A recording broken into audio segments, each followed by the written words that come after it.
Sigur Óli Kristjánsson, þjálfari og Jóhann Gunnarsson, þjálfari. Strákar, þeir eru nýkonum frá Potsdam. Hvernig gekk úti?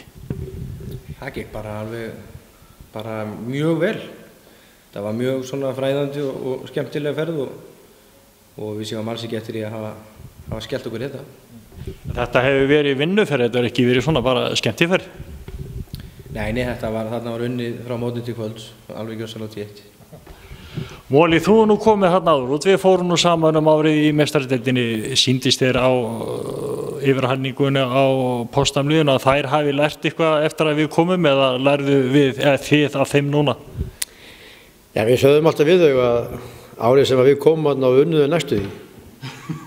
Það var mjög gaman að því, en já, nú sá maður loksins æfingarna hjá þeim sko. Maður sá nú hérna eina æfingu inn í Boganum þegar við komum hingað til Akureyrar, en nú sá maður loksins æfingarna hjá þeim og þetta er mjög harðar og grimmar æfingar. En mér fannst sko, það var reynda að tala um það, það væri einhverja 7 meiddir þarna. Mér fannst svona, allar í minningunni, það fannst mér liðið betra hérna á móti okkur heldur en svona gæðin á æfingunum. Til dæmis stelpurnar okkar voru bara mjög nálægt þeim í gæðum. Þannig að þær hafa, Arna og Katrín hafa bara bitið hressilega frá sér á þessum æfingum? Já, sko talandi um þetta hafi verið gaman og fræðandi, þá er þetta sérstaklega gaman og fræðandi fyrir þær. Jói, nú ert þú gleymd í upphafi, við hefðum náttúrulega að byrja að óskaði til hamingju. Þú varst að hirða bikar í dag fyrir að vera þjálfari ársins hjá hvað félagi þjálfara? Já, þjálfarafélag Íslands. Útnefndi okkur heimi sem þjálfara ársins í kalla og kvennabóta. Þú ert kona ársins? Kona ársins. 2012. Þakka fyrir. Ég vel að því komin. Jói, er þetta ekki ósækjart? Þú heyrðir alla bikarna, nú er Móli líka þjálfari í þessu? Já, ég tek svona dollurnar en Móli tekur heiðurinn. Ég tek botnlokið. Þú tekur botnlokið? Já, hann gefur mér alltaf lokið sko, þannig að þetta er ekkert mál. Þú ert ekki sár yfir þessu? Nei, ég hef búin að segja það að þetta er kraftaverk ekki hans. Ég er eiginlega að gréta þessu Móli. Jói, hann er aldrei komið hérna til Potsdam eins og við Móli, en var eitthvað sem kom því sérstaklega óvart þarna úti? Já, kom mér bara margt mjög óvart og sérstaklega kannski, ég var búinn að heyra svona ákveðinu og hörkunni hjá þessu liði í æfingum og öðru, en það kom mér óvart hvað það var í rauninni mikið sko. Og hvað það eru bara ofboðslega, já þeir þjálfararnir bara, hvað eru grimmir. Hann lætur að æfa nánast ómanneskjulega og hann er á bólakafi meiðslum inn á miðju tímabili, en það er bara bætt í sko. Það er bara frekar að stappa niður fætinum, það er ekki teipað og upp í loft sko. Þannig að það kom mér óvart, en svo eins og Móli benti á áðan að það kom mér bara frekar mikið óvart hversu nálægt okkar stelpur eru þessum atvinnumönnum sem að vinna bara við þetta í einu af bestu félagsliðum í heimi sko. En nú var eins og Móli við sáum fórum að þær þurfa nú líka, þó þeir fái margt upp í hendurnar, að hafa fyrir hlutunum svona utanvallar. Já, þetta er rosalega flott hjá þeim. Þær eru líka að ala upp, þær eru líka með unga okkar stelpurnar sem fóru út, Arna og Katrín eru fæddar 1992. Liðið hjá þeim sem fyrir utan stelpur sem var meddar, sem eru svona kannski eldri konundar í liðinu, þetta er bara 89 til 93 árgerð. Þannig að þeir eru náttúrulega á milli æfingana eru þeir að fara bara hreinlega í nám. Allir sem koma þarna sem útlendingar fara í þýskunám, það er bara skylda. Og svo geta þeir verið þarna í fríu námi í námast hvað sem þeir vilja gera sko. Jó, er eitthvað sérstakt svona ýmsir punktar sem þú kemur til með að fara með núna inn og æfingar hérna hjá liðinu okkar? Já, við sáum alveg bara heilmargt sem að við getum bara nota algjörlega bara copy-paste sko. Og ég tala ekki svona einfaldar, hann var rosalega gaman að sjá og hann var með einfaldleikann svona ráðandi, hann er ekki mikið að flækja hlutinu og heldur sig við sitt bara, gamli Schröder. Og það var ánægilegt fyrir okkur, þar sem við erum með í sama pakka hvað það varðar. En það er þarna æfingar sérstaklega sem hjálpa okkur svona á þessu langa, erfiða og oft á tíðum leiðinlega undirbúningstímabili að brjóta þessu upp svona æfingar til þess að auka þol og þrek. Þá er svona þá fengum við að sjá ansi margar svona skemmtilegar útfærslur af því, þannig að allt til þess að leysa gömlu útihlaupin af, það er af hinu góða og við sáum margt sniðugt hvað það varar. En sýndust ykkur stelpurnar ekki hafa ekki bara gaman af þessu, þetta er gott á þessu líka?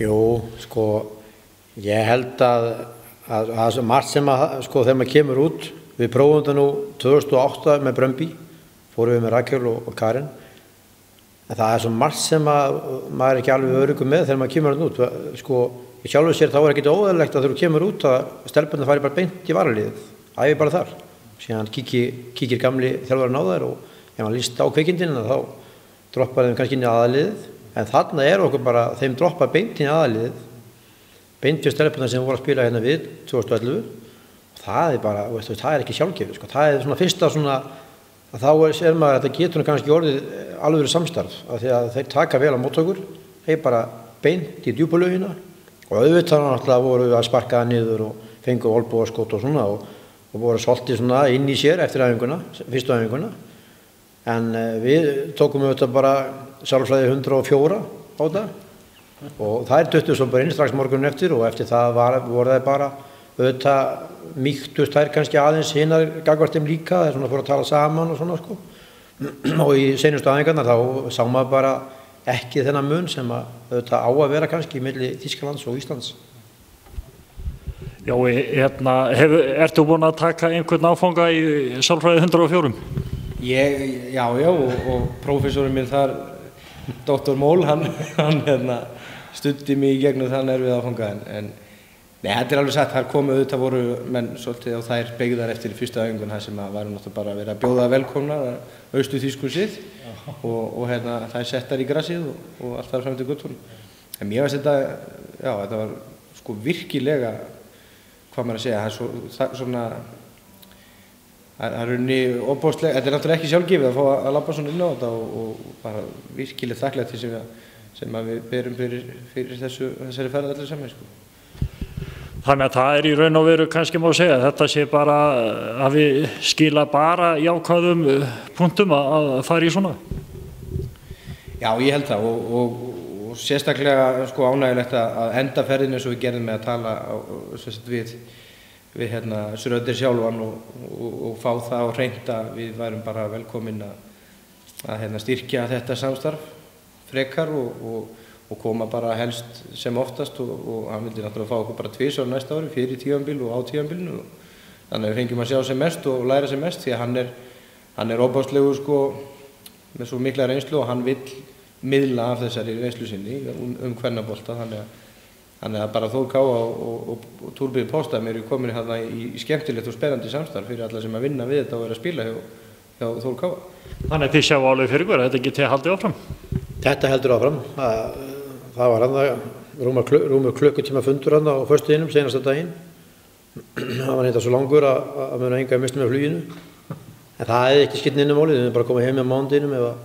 En Kallinn gamli var tilbúin til að tala og eins og Jói segir, hann vill miðla af reynslu sinni í kvennaboltanum. Hann búinn að vera með þetta lið síðan 1971. Þannig að hann mann tíman að þrenna í þessu.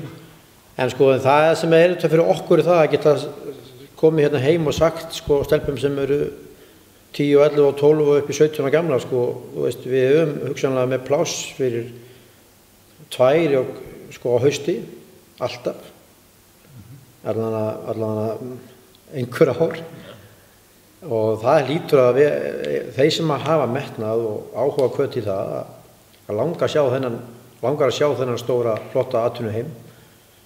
Það er hljóta að taka núna þessu svona boði og setja aðeins auka púður í æfingarnar sínar og æfa þeir sjálfar og fara fyrir að sofa og borða aðeins betur á morgnana og vera allavega tilbúinir að ef að kalli kemur og það verður þá bara hverjum tíma metið þetta að einhver efnilega eða góða fari á hausti til gamla Schröder og fái þarna alvöru fótbolta. Þannig að þetta er bara jákvæður gluggi? Heldur betur, og ég veit að stelpurnar sem fóru núna, báðar geta vitnað til það að sko þær, bara þessi vika breytti hugafæri þeirra, nú voru það báðar ákveðnar íþróttamanneskjur og æfa mjög ákveð og lifa bara nánast fyrir þetta. Ég held að eftir þetta meira segja, þær hafi tekið nokkuð skref upp bara í viðhorfi sínu gagnvart fótbolta. Bæði sjá það hversu stutt í stóra sviði og líka það bara að þær fengu þarna bara svona, í rauninni, það var bara svolítið installerað svona ákveðnu forriti sem í gangi hjá atvinnumannaliðum og bara ein vika af þessu náttúrulega bara þvílíkt tækifæri fyrir leikmenn að fá að njóta þess og fara í svona batteri, sko. Móli, eftir okkar heimsókn forðum daga þá eru við Íslandsmeistarar. Kemur þetta ekki til með að skila bara áfram jákvæðu inn í komandi tíma? Jú. Ég ekki að rukka því kannski Íslandsmeistaratitil en þó. Jú, þetta er rosalega jákvætt og þetta en það er alltaf sko munurinn á okkur og þessu úti náttúrulega. Við erum með undirbúningstímabil sem 8 mánuðir af hverjum 12 og hann með 8 vikur. Svo bara spilað. Og stelpur eins og Katrín og Arnar núna búin að vera hérna að keyra Ástíð Mini, fengu hann að prófa 50 manna rútu. Það við erum svo að sjá hvernig það koma svo á æfingar til okkar og fara aftur í Ástíð Mini að keyra hann aðeins En jú, þetta er allt saman jákvætt og hérna, en sko með þennan titil hann sko, það er ég held að maður geti alltaf náð svona virðingu einu sinni sko. En að viðhalda virðingunni og ná titlinum aftur, ég held að það þurfi annað kraftaverk. Þau gerast, kraftaverkin? Já, það er alltaf hægt að treysta á það og vona það, en ég held að maður þurfi alltaf að vinna dálítið fyrir þeim, sko. Ég held að koma ekki bara sjálfur sér. Strákar, ég bara þakka því kærlega fyrir spjalli en það er þessi fullt æfingaprógramm og nú fyrir að styttast í jólin, verður ekki langt jólafrí eða hvað? Nei, það verður samt býsna gott jólafrí, það er taka nokkuð stífan mánuð núna, þennan jólamánuð og hérna fá svo að hvíla sig aðeins og halla sér upp að smákökubóksinu og hérna svo í svona viku, cirka. Svo bara er full blast eftir áramót og aldrei lítið um öxl. Og síðan bara flett upp í Sálfræði 104 og tekka á hvernig það ná að láta að hlaupa smákökurnar af sér. Já, partur af því eins og við kannski náðum að berja inn í þær í sumar. Alltaf að trúa því að maður sé bestur og síðan þarf maður að gera eitthvað í því að maður verði bestur og það þýðir að hvíla rétt og æfa rétt og fara alltaf þetta ekstra, alltaf þessi ekstra míla. Árangur var góður í sumar og þær trúið þá, við skulum bara vona að trúin verði til staðar þegar það kemur í baráttuna næsta sumar. Við vonum það bara svo sannarlega og höfum eiginlega bara fulla trú á því að þær gerir það, að við trúum þessu sjálfar. Já, trúin hjá þeim er til staðar, það komur ljós í sumar, trúin er til staðar. Strákar, ég trú okkur og það er fullt af fólki sem trú okkur og ég segi gangi ykkur vel og gleðileg jól. Sömuleiðis.